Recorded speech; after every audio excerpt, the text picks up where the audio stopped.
Doctor Singh, पहले से ही ये अदृश्य तो था ही, अब छल कपट भी हमारे साथ कर रहा है। हम इसे आज BA2 जो डॉक्टर अंशुमान आपने बताया है, तो जब भी हम आपसे चर्चा करेंगे हम इसे छली और कपटी वायरस ही कहेंगे। आपको लगता है डॉक्टर सिंह ये सर ये क्योंकि हम नहीं समझ पाते, जैसे थैंक यू वेरी मच, एक बार फिर से आपका शुक्रिया इसलिए डॉक्टर अंशुमान, क्योंकि हम पढ़ रहे थे, जब हम रिसर्च कर रहे थे तो BA2 आपने कहा, हम उसे पढ़ रहे थे BA.2 तो हम आम इंसान तो हम नहीं समझते हैं, आप लोग एक्सपर्ट्स हैं, डॉक्टर्स हैं, तो आप समझते हैं, और ये इतनी आसान भाषा में हमें समझाने के लिए आपका धन्यवाद। और दोस्तों, हम आपको ये बता दें आज तक के सारे दर्शकों को, देखिए ये पहले से अदृश्य था, अदृश्य तो एक्सपर्ट्स ने, डॉक्टर्स ने कहा, साइंटिस्ट्स ने कहा ऐसे, लेकिन अब जो नाम आया है, जो डॉक्टर अंशुमान कह रहे हैं, वो छल कपट करने वाला, छली और कपटी। तो डॉक्टर सिंह, ये छली कपटी वायरस से हमें कितना डरना होगा, क्योंकि हम तो अब ब्रिटेन की तरफ देखने लगे हैं कि भाई वहां तो कह दिया गया है कि अब आप निकल जाइए, मास्क भी हटा दीजिए, जाइए घूमिए फिरिए, होना है हो जाएगा। नहीं, देखिए इस बात पे वी टोटली डोंट एग्री, क्योंकि इसको हम लोग बहुत हल्के में नहीं ले सकते, क्योंकि इसमें कब म्यूटेशन हो जाएगी, कब ये रीम्यूटेट कर जाएगा, इसका एश्योरेंस कुछ भी नहीं है। तो मास्क अभी हटा देना will be too premature decision. मैं तो सजेस्ट करूंगा let us take universal precaution, और प्रिकॉशन लेके हम लोग अपना स्कूल खोलना है, कॉलेजेस खोलना है, लेट अस ओपन अवर जितने भी बिजनेस वेंचर्स हैं या स्कूल्स हैं, कॉलेजेस हैं, उनको खोला जाए, लेकिन सब विद ऑल कोविड प्रोटोकॉल्स को मेंटेन करते हुए। अभी खुले आप सबको छोड़ा नहीं है, it will be too much, मतलब too lenient step to take that. ठीक है डॉक्टर सिंह, लेकिन डॉक्टर अंशुमान, जो B2, BA, B3, क्या ये ओमिक्रॉन के जो नए वेरिएंट्स हैं, ये तीनों को हमारा देश एक्सपीरियंस कर रहा है, और क्या हम ये मान के चलें कि जो सीवियरिटी है वो इनमें से किसी में भी आ सकती है, और क्या ये भी सिद्ध हो चुका है सर कि B2 जो है वो ओमिक्रॉन की ही तरह बहुत तेजी से फैल रहा है? जी देखिए, इसको ऐसे समझने के लिए, कोरोना आप समझ लीजिए कि दादा दादी कोरोना वायरस है, पिता में डेल्टा ओमिक्रॉन हुआ, और उसके 3 बच्चे ओमिक्रॉन के हो गए, BA1, BA2 और BA3। BA1 और BA2 शक्ल सूरत से एक ही जैसा है, गोरा काला एक ही जैसा है। BA2 क्या किया, BA1 और BA2 ने क्या किया कि इस प्रोटीन ड्रॉप आउट जो कर रहा था ये करना बंद कर दिया, मतलब 28 म्यूटेशंस इसने अलग कर लिए, इससे इसको सेपरेट कर दिया गया। लेकिन इसकी क्लिनिकल सिग्निफिकेंस, मतलब पब्लिक के लिए क्या महत्व है, ये समझने की जरूरत है। नंबर 1, स्प्रेड कैपेसिटी, मतलब फैलने की क्षमता बराबर है जो ओमिक्रॉन के किसी लिनिएज में है।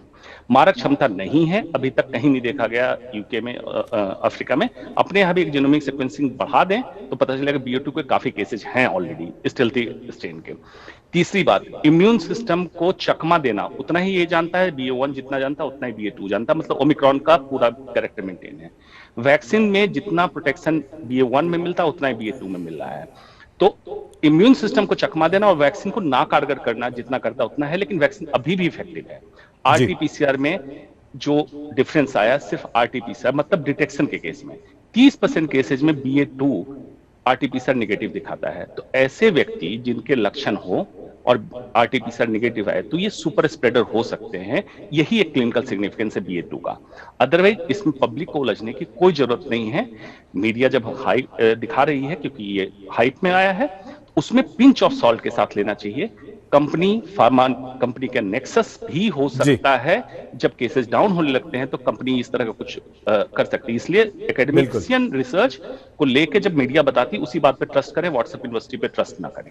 नहीं, बिल्कुल ठीक है, ये डॉक्टर अंशुमान आप ठीक कह रहे हैं। और दोस्तों, हम यहाँ पर थोड़ा सा इस बात पर और जोर दे दें डॉक्टर अंशुमान के आप लोगों से, हालांकि ये ग्राफिक्स हम महाराष्ट्र के स्कूल के जरूर दिखा रहे हैं, लेकिन बात यहाँ पर एक महत्वपूर्ण हो रही है, और वो ये दोस्तों कि आप व्हाट्सएप यूनिवर्सिटी पे बिल्कुल ध्यान ना दें। मतलब ये हुआ कि जो मैसेजेस आपके पास आ रहे हैं, जो तरह तरह की बातें की जा रही हैं, प्लीज प्लीज उन पर ध्यान इसलिए मत दीजिए क्योंकि वो भ्रमित कर रहे हैं, वो ऑथेंटिक नहीं है वो मैसेजेस, वो किसी साइंटिस्ट, किसी डॉक्टर, किसी एक्सपर्ट्स, किसी रिसर्चर्स के डेटा बिल्कुल नहीं है और उनकी स्टडी नहीं है। और जो दुनिया भर में या तो WHO या हमारे देश में जो एजेंसीज स्टडीज कर रही हैं, रिसर्च कर रही हैं, वो उनका रिजल्ट नहीं है उन स्टडीज का। तो डॉक्टर अंशुमान जो बोल रहे हैं उस बात पर हमें बिल्कुल ध्यान देना चाहिए और व्हाट्सएप यूनिवर्सिटी या मैसेजेस पर हमें ज़्यादा क्या, हमें तो बिल्कुल भी उन पर ध्यान नहीं देना चाहिए। डॉक्टर सिंह, अगर BA.2 RT-PCR में नहीं आ रहा है तो क्या अब हमें पहले से और ज़्यादा अलर्ट होने की ज़रूरत है? और जिस पीक की हम हफ्ते भर पहले आप लोगों से बात करते थे, डॉक्टर अंशुमान से और आपसे डॉक्टर सिंह, क्या वो पीक अब हम ये मान के चलें, कुछ एक्सपर्ट्स ये कह रहे हैं कि फरवरी के पहले हफ्ते में आपको दिल्ली, मुंबई जैसे महानगरों में, बेंगलुरु में दिखाई देगी? देखिए, अभी ये वेरिएंट्स जो है पूरी तरह से एविडेंटली सब जगह पे फैल नहीं पाया है और सीक्वेंसिंग में अभी भी सिर्फ मेट्रोज में ही देख पाए हैं। अभी B class cities, C class cities में इसका पेनिट्रेशन या इसकी डिटेक्शन नहीं हो पाई है। तो सबसे पहले हम लोग को इसको इग्नोर करना है कि इसके वेरिएंट्स को बहुत ज्यादा अहमियत ना दें, नंबर 1। नंबर 2, अगर सिम्टम्स हैं, RT-PCR नेगेटिव है, तो भी हम लोग को प्रिकॉशंस उतना ही लेना है, आइसोलेशन हम लोग को करना ही है।